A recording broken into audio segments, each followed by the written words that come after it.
Jaya Radha Madhava Kunja Bihari Jaya Radha Madhava Kunja Bihari Jaya Gopi Jana Vallabha Girivaradari Jaya Gopi Jana Vallabha Giridharadhari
Jai. Sharnam Sankirtan ki jai. Jai.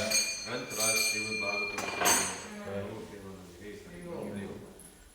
Om Namo Bhagavate Vasudevaya. Om Namo Bhagavate Vasudevaya. Om Namo Bhagavate Vasudevaya. Om Namo Bhagavate Vasudevaya. Om Namo Bhagavate Vasudevaya. Om Namo Bhagavate Vasudevaya.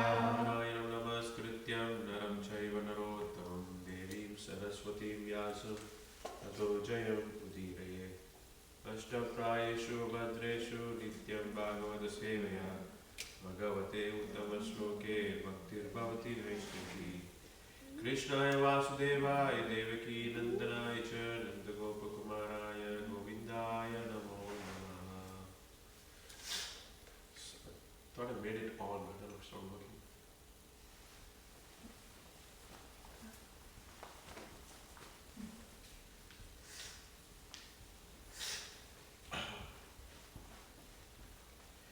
Alright, so reading from Srimad Bhagavatam, Canto 3, Chapter 3, text number 15. Mito yadaisham bhavita vivado. Mito Yadaisham Bhavita Vivado. Madhav Amadat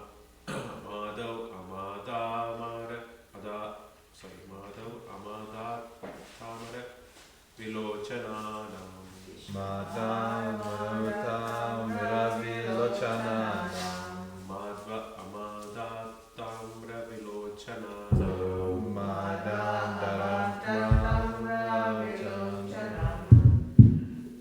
Naisham Vadopaya Iyan Atonyo. Naisham Vadopaya Yanato. Mai Udayate Antara Dadate Swayam Sma. Maya Mito Yadaisham Bhavita Vivado. Mito Yadaisham Vivata Vivado. Madhav Amadatamra Vilochanana. Naisham Vadopaya Iyan Atonyo. Naisham Vadopaya Yanatonyo. Mai Udayate Antara Dadate Swayam Sma.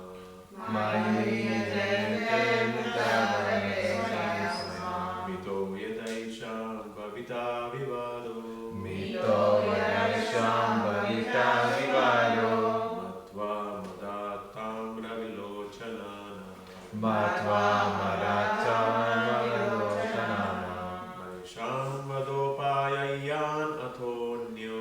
Naisham Vadopaya Yanatonyo.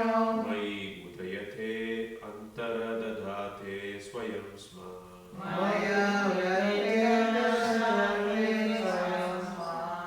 Devotees. Mito yadaisham bhavita vivado. Mito Yadaisham Bhavita Vivado. Madhva madatam ravilochanana.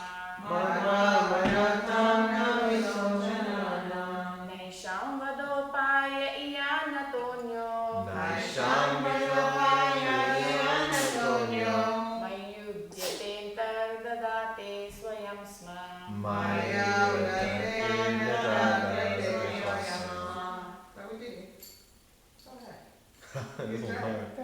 Mito yadaisham bhavita vivado. Mito Yadaisham Bhavita Vivado. Madhya madatam ravilochanana. Madhva Madatam Ravilochanana. Naisham vadopaya iyan atonyo. Naisham Vadopaya Yanatonyo. Mayudyate tardadate swayam sma. Mito Yadaisham Bhavita Vivado. Mito yadaisham bhavita vivado. Madhva Madatam Amadatam Maravilochanam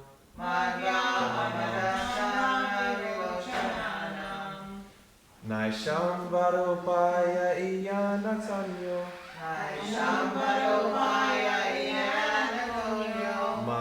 Mayujatinta Darate Swayam Sma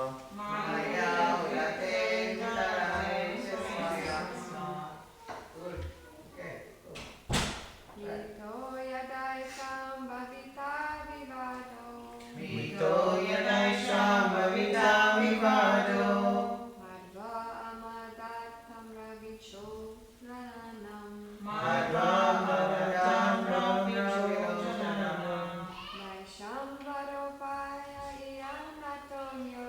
Naisham Varupaya Iyanatonyo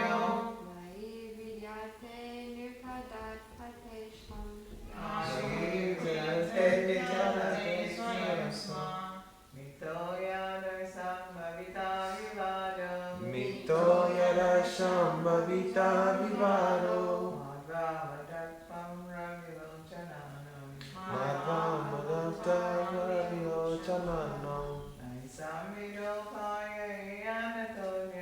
Naisham Varupaya Iyanatonyo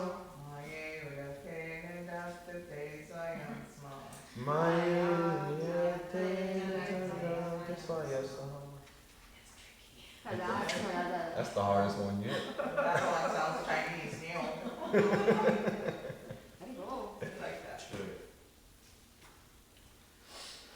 Translation by Divine Krishna Prabhupada. That they quarrel among themselves, influenced by intoxication, with their eyes like red copper, because of drinking madhu, then only will they disappear. Otherwise, it will not be possible. On my disappearance, this incident will take place. Please repeat. And they quarrel among themselves, influenced by intoxication, with their eyes red like copper, because of drinking. Then only will they disappear. Otherwise, it will not be possible. On my disappearance, this incident will take place. Purport by Srila Prabhupada. Lord and his associates appear and disappear with the will of the Lord. They are not subject to the laws of material nature. No one was able to kill the family of the Lord, nor was there any possibility of the eventual death by the law of nature. The only means, therefore, for the disappearance was to make show of a fight among themselves, as if brawling and intoxication to drinking. That so-called fighting would also take place by the will of the Lord. Otherwise, there would be no cause for their fighting. Just as Arjuna was made to be illusioned by the family affection, and thus the Bhagavad Gita was spoken. So the Yadu dynasty was made to be intoxicated by the will of the Lord, and nothing more. The devotees and associates of the Lord are completely surrendered souls. Thus they are transcendental instruments in the hands of the Lord, can be used in any way the Lord desires. Pure devotees also enjoy such pastimes with the Lord because they want to see Him happy. Devotees of the Lord never assert independent individuality. On the contrary, they utilize their individuality in pursuit of the desires of the Lord. So this cooperation of the devotees with the Lord makes a perfect scene of the Lord's pastimes. Umagyanatimirandasya Gyanadhyana Shalakya Chakshurugritam Yena Tasmai Sri Gurave Namaha Sri Chaitanya Manobhishtam Stapitam Yena Mutale Swayam Rupa Kata Mahyam Dadati Swapadantikam Mukam Karoti Vacharam Pangam Langayate Giri Vikripat Mahamande Sri Gurum Dhinatarinam Paramananda Madhavam Sri Chaitanya Ishwaram He Krishna Karuna Sindhu Dinabandhu Jagatpade Gopesha Gopika Kanta Radhakanta Namoste Taptakanchari Gaurangi Radhe Vrindavaneshwari Vrishabhanu Sute Devi Pranamami Hari Priye Shri Krishna Chaitanya Prabhu Nityananda Shri Advaita Gadadhara Shri Vasadi Gaura Bhakta Vrinda Hare Krishna Krishna Krishna Hare Hare Hare Rama Rama Rama Hare Hare Hari Om Tat Sat. Sorry, I have some little feeble voice, so I needed the mic. So here we see here Uddhava is recollecting the sweet pastimes of Krishna in the beginning. And then he is now speaking about his secondary cause of his appearance, namely to kill the demoniac forces on the face of the earth. So there are two reasons why Krishna comes. One is to give pleasure to the devotees. Paritranaya sadhanam vinashaya chadushkrita. Second is vinashaya chadushkrita, or to annihilate or defeat the demoniac forces on the face of the earth. So, time and again he comes. Sambhavami yuge yuge, he comes every yuga in order to do this purpose. So, when it was in the Treta Yuga, when Lord Rama came, he personally did it himself with the help of the Vanara forces. So, Krishna, or Lord Rama, his primary purpose is to give association to his devotees. The reason Lord Rama appeared was Dasharatha, the Kaushalya, they wanted Lord Rama or divine personality as their son. That's why they did a lot of prayers, they did Putrakameshti Yajna, so that they can get the Lord as their son. And then Lord Rama fulfilled that first, and subsequently he devised a way so that he leaves the kingdom of Ayodhya, he goes into the forest and he gives association to the rishis. And after that he went on to fully focus on defeating the demoniac forces, like Ravana and his brothers. So the two brothers who were in the central part of India, they were first killed, Karadusha. So then he set his eyes on Ravana. Of course, Mother Sita was also made an instrument. Later we came to know that Mother Sita was never abducted by Ravana. So it was the Maya Sita who was abducted by Ravana. But still, she was also a consort of the Lord. So Lord was definitely wanting to redeem her from that situation. So he personally went and he fought with the forces of Ravana. So he was invisible almost. Nobody could defeat him. Ravana was so powerful, even the gods could not do anything to him. So although he did not conquer all the three worlds, but everybody was completely at his whims. So all the planets, planetary systems, Surya, and including all the Navagrahas, they were all at the whims of Ravana. So if he were to say he would rise, they would rise. If he were to say he would set, they would set. So we see that multiple times. Even in the Ramayana when Lakshmi was unconscious and Hanuman goes to fetch the Parvata, the mountain. So that time Ravana first tries to see if Surya can set. So Ravana is asking Surya, summoning the Surya to come there. And Sun God comes there and then he says, now we should set now. Otherwise I'm going to smash you. So Sun God obeys him and then he wants to set. When Hanuman realizes what is happening, and then he says, this cannot happen. How can this happen? I won't let this happen. So I already, in my childhood I captured the sun. Now again I will capture the sun.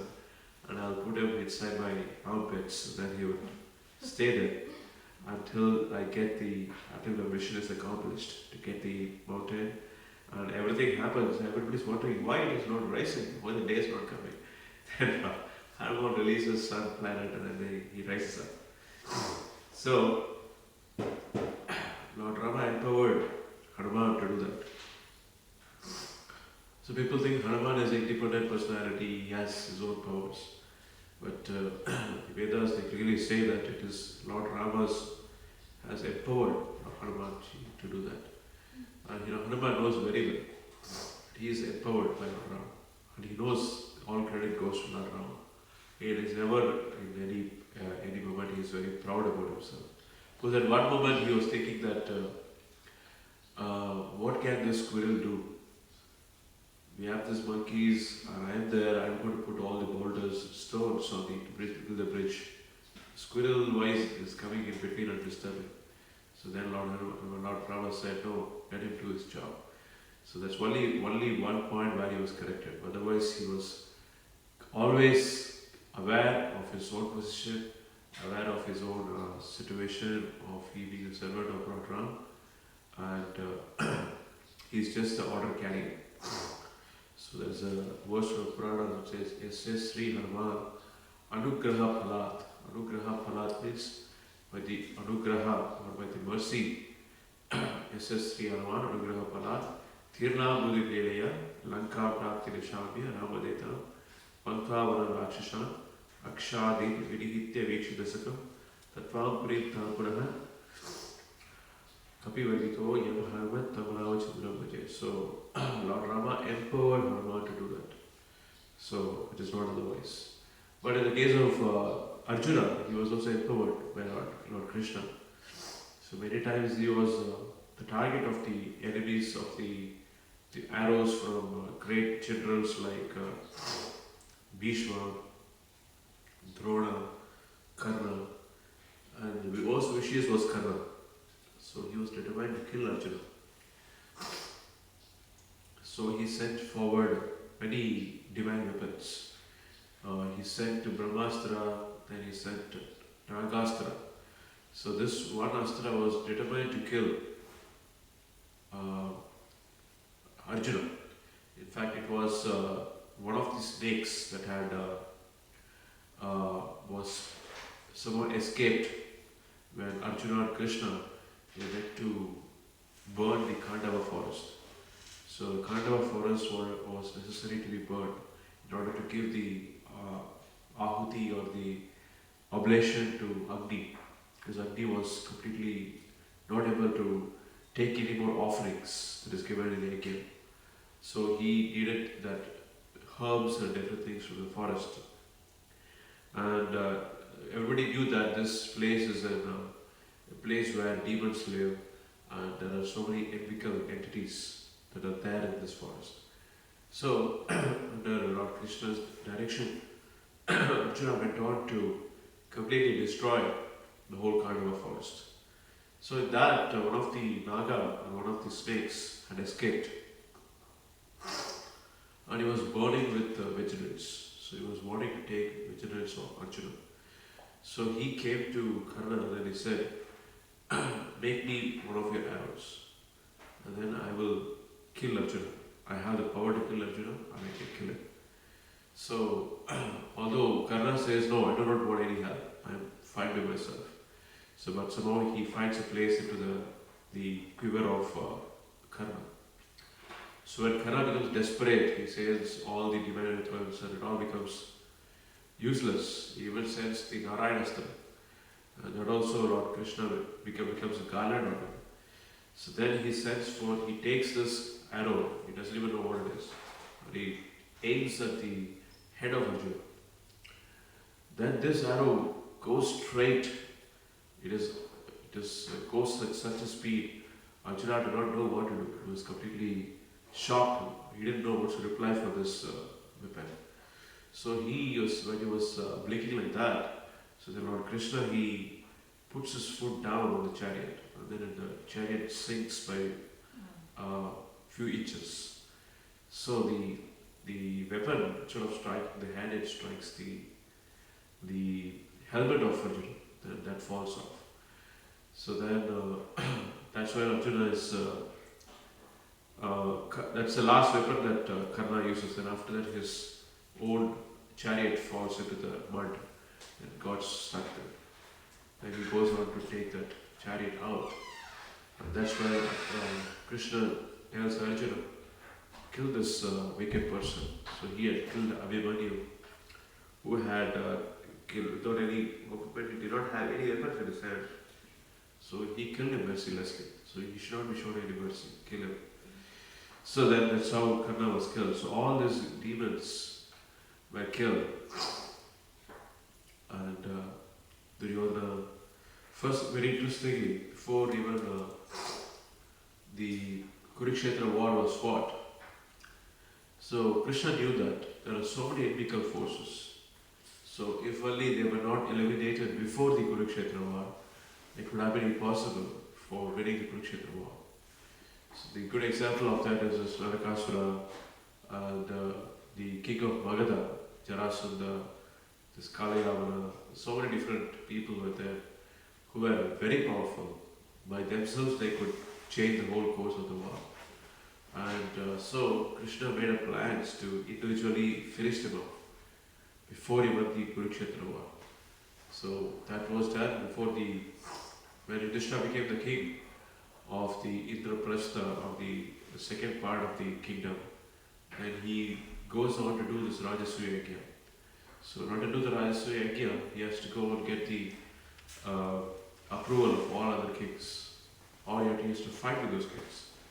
So then he devises, already Krishna has killed this Narakasura, this Jarasandha, Kalayavana, but Kalayavana and Narakasura. But Jarasandha was a very formidable king. He was extremely powerful and he cannot be defeated so easily. Or he has a special boon to die. He cannot be killed so easily. So he was killed before the war. Otherwise, he had extreme power, so he could have changed the whole course of the war itself. So like that, Krishna advised Arjuna at different points. So at one point Arjuna thought it was because of his prowess that the whole war was won. So that's when saw that in the Harivamsha says that Krishna says to Arjuna, Arjuna, you first get off from the chariot. After all the war is done, he says, you first get off from the chariot. Then Arjuna says, why? Why should I get off from the chariot? Is there any specific reason? Krishna says, don't worry, just get off from the chariot. So Arjuna gets off from the chariot, and then Krishna gets off from the chariot. As soon as Krishna gets off from the chariot just bursts into flames. So Krishna explains to Arjuna, there is so much curses on this chariot. All these warriors who you fought justly, unjustly, you kill them. So there are curses of all these personalities on you. So if only I had not protected you, you would have completely gone. So you would not be able to survive this. So that's why he shows Arjuna also in the beginning that I am the one who is actually killing everybody. In the Virata Rupa, he shows that everybody is going to the mouth. So don't become bewildered by all these things. So, Nimitta Matram Bhavasave Sachiri says, just become an instrument. I've already killed for you all these people. Just become an instrument and claim the credit for this. So, Arjuna is time and again reminded of his old position. But this is Dwapara Yuga. So, Treta Yuga, people had more control and they had a complete more self-control, they were more pious. But Dwapara Yuga, they're even a little more not so stable or not so well situated in the dharma so much. So including Arjuna. So he was always not knowing that Krishna is the all-in-one, Krishna is the source of all his strength. But he realizes only in the very end when Arjuna tries to bring back all the queens of Dwarka and is not able to defend against the other invaders. So that time he realizes, he tells to Yudhishthira, I understood that my Gandiva has no more power because Krishna's left the planet, I don't have any more power. So that is when he fully realizes that Krishna is the source of his strength. And then that's when they set forth from this kingdom, they all set forth to Himalayas. They don't remain anymore in their kingdom. They install Parikshit and then they go for the Vanaprastha. So the point here is that Krishna has two purposes. One is to give association to his devotees.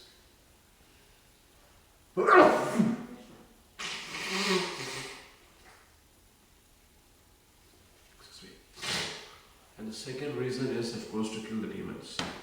That's not the primary reason. But here, Yadus were very special personalities. They are more mostly demigods who have been incarnated into the Yadu dynasty and assist in the pastimes of Krishna. This happens every time. So even in the Ramayana, so you had great personalities and went into the different,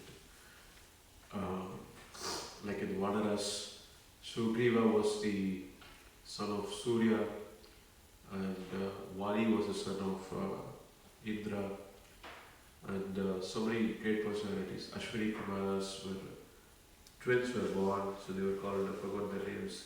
So they were also great fighters into the Vanara dynasty.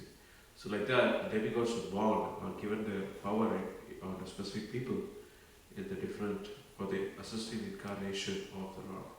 The same way, the Yadus also, so many of them were demigods were incarnated. And they had full nishtha, or they had full faith in Krishna, and for them life was Krishna. But they were also Yadus, so they were also kings. And they had, although they were not perfectly pure devotees, but they were definitely, some of them were pure devotees obviously, but some of them were just demigods. So, but they had a lot of faith in Krishna, they would do anything for Krishna. So, therefore, it would have been difficult for them to imagine a life without Krishna. And they would be bewildered and they might do something even demoniac, they might get into the different modes. So Krishna thought it is wise to wind up even the Yadu dynasty. If not, so that's when his purpose will be complete. To completely take away all the unnecessary Kshatriyas of the planet of the earth.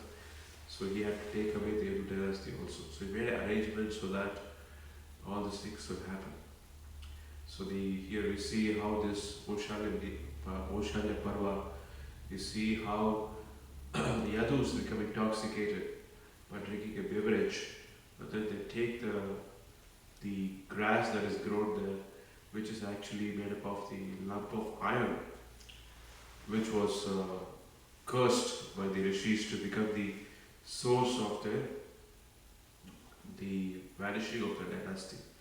So although they cut into pieces and they threw it to the ocean, so they all became big grasses. And then as soon as the Yadus, they were completely intoxicated, then they started to brag about their prowess, and then they started to say, I am so powerful and I did so many things. So they all eventually broke into a war, a free for all war. Because they were more intoxicated, so they could not even see that they are attacking their own brothers, their own kids there. So they all started attacking each other. They all died in that battlefield. So it is so important. Krishna shows by example, unless devotees are pure. Of course, if devotees were pure, obviously they would not become intoxicated, they would not become bewildered by all these things. But Yadus were not all that pure. Although they were devotees of Krishna, but they were more than demigods, more of demigods incarnation. So they all had to be sent back to their own planets.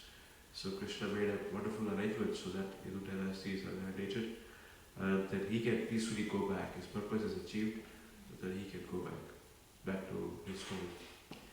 And he also makes arrangements so that everything appears ordinary. Because he wants to give the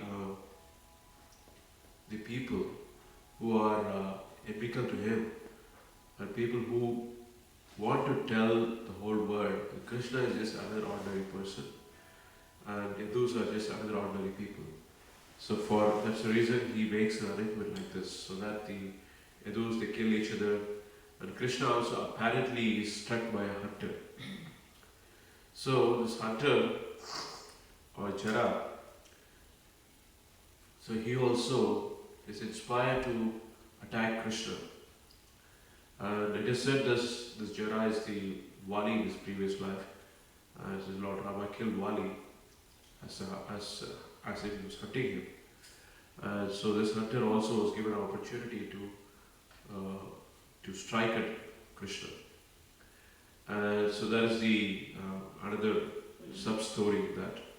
So although Jara did not want to kill Krishna, he thought it was an animal, a deer, and then he killed him and shot the arrow at him. So this is another story there. But of course, Vali did ask the question to Rama, why did you kill me without coming in front of me? So, so Krishna obviously is not subject to any laws. Lord Rama was not subject to any laws. Vali did have a boon that anybody who comes in front of him and fights with him, he would get half of his prowess. So that he had that benediction. So Wali was asking, why you didn't come in front of me and kill me?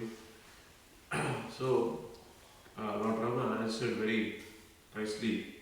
He said that you are an animal in the first place. You are in my jurisdiction. This whole the Bharata's Varsha is in my jurisdiction of my forefathers. So I am hunting here, and you are a person who you are a animal which deserves to be hunted because you do not deserve to, you are not behaving in a deserving way. So I decided to hunt you. So that was the explanation he gives. But he does give an opportunity for him in the next life. But he did not want to kill Krishna obviously. So while he recognizes his mistakes, he is repenting for his mistakes. Then, but Krishna wanted to give him an opportunity so that he strikes back at him. And people, generally demonic people, they want to continue to deride Krishna. So they get opportunity to say Krishna was killed by this hunter. And they wanted to say that Krishna is just an ordinary person. So he wants to give opportunity for such people to keep saying such things. But whereas pure devotees of the Lord, they know what is the actual situation. Nobody dies by somebody striking at the food. So this is not a possibility at all. So devotees know that very well. But still, for the Laukika, for the materialistic people, Krishna wanted to belong to them. So that's why he's doing his pastimes. And so Krishna has his own purposes. He has achieved his purposes, so he goes back. Similarly, Lord Rama also achieved his purpose. And Lord Rama himself comes and he says, now the rice has boiled. He gives indication to Lord Rama that your purpose is achieved, now we can go back. That's why Lord Rama sets forth and he takes everybody along with him. But Lord Krishna leaves alone, so he does not take anybody. He just calls for his chariot and then sends his chariot and goes. So that is Krishna. Krishna is always an enigma. Not everybody can fully understand him unless he's a pure devotee of Krishna. Because he is the Supreme Lord as he is. Lord Rama has come for a purpose and it was an out of the book story. A prince comes, he stood for righteousness, he conquers evil, and then finally he goes back. So that's an out of the book story. But Krishna's pastimes, his birth is uncommon, his activities are uncommon, and his living is also uncommon. So it's always perfect, and it requires a pure devotee and hearing him a pure devotee to understand his activities and his purpose. So we should also aspire to follow the footsteps of great acharyas and understand this wonderful Leela of Krishna. Krishna says, whoever understands my birth, my transcendental birth and my transcendental activities, they will not take any more birth. So it's not going to be easy. So it definitely means that it requires some purity, some austerity, some mercy from himself and his pure devotees to understand. Otherwise it's not going to be possible. So anybody can say, I read Krishna book, I understood everything. So that's not going to be the case. So one has to definitely become pure in his achar and vichar, his practice and also his thoughts. That's when he can achieve perfection. Stop here for any questions. Yes, Mata. Well, thank you so much for this illuminating class. On the two things I wanted to say, just on the point you were just making.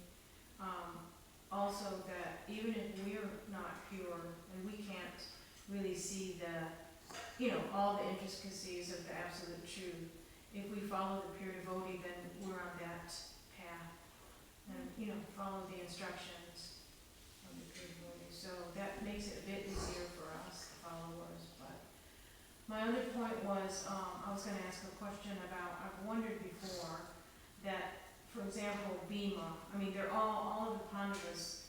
I don't know, were they pure devotees? Because at the end of the Mahabharata, they'll say that they went to heaven. This one went to that planet, whatever.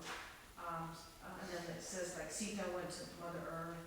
And so my real question is, okay, are these devotees pure devotees? And also, if so, I know that Bhima had permission. I don't know about the others.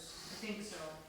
They had permission, being kshatriyas, that they could at least kill animals for like practice and things. So that I can't quite see where the compassion or I can't quite digest that was allowed, yet they're devotees of Krishna. And also, I was wondering if any of them ate meat. So I was just wondering if so, like even Bhima, I don't really know, but I'm asking you because you seem to know about the stories. Is there a possibility that any of them ate meat? Also, the point about killing. I know that's, in one way, that's their duty as kshatriyas, so maybe there's no karma for that. Can you try to answer that? Yeah, that's a very controversial question, so many of them. But I'll try to tell what I know. And so this is coming from my Madhva understanding, that according to Madhvacharya and his teachings, there's a possibility of two souls inhabit the body, and different soul takes predominance at different times. So Pandavas are said to be both the incarnation of demigods and also incarnation of pure devotees. So both of them are there in the same body. And sometimes it's a demigod that takes over, sometimes it's a pure devotee that takes over. And that's why Mahabharata talks about the Pandavas going to heaven, but whereas the Bhagavatam talks about they going to be pure devotees and then going back to spiritual world. So they both are true at the same time. And the explanation is that they are simultaneously demigods and also they are pure devotees. And they are two different personalities at different times. So that's one explanation coming from my Madhva Sampradaya. And the second part of the question is also very similar answer. So Kshatriyas are allowed to eat meat. They are. Yes, Kshatriyas are allowed to eat meat. And there is of course a process of how they kill and everything. But Kshatriyas can eat meat. The question if they eat meat or not, I'm not sure. There are places in Mahabharata, translation is very, it's a questionable translation. So maybe they ate meat also, but they're allowed to eat meat is the standard is called answer. The fact that they're allowed to, that's kind of protecting any type of sinful reaction like a normal devotee would have. Like a normal devotee would take vows, and of course that would be sinful for us. But if their service, if that was under the umbrella of their service, that means they're protected from any type of sinful reaction? Yes. And at the same time, they're also like pure devotees. So for me, that's the hard one to just, I just have to accept that it is what it is.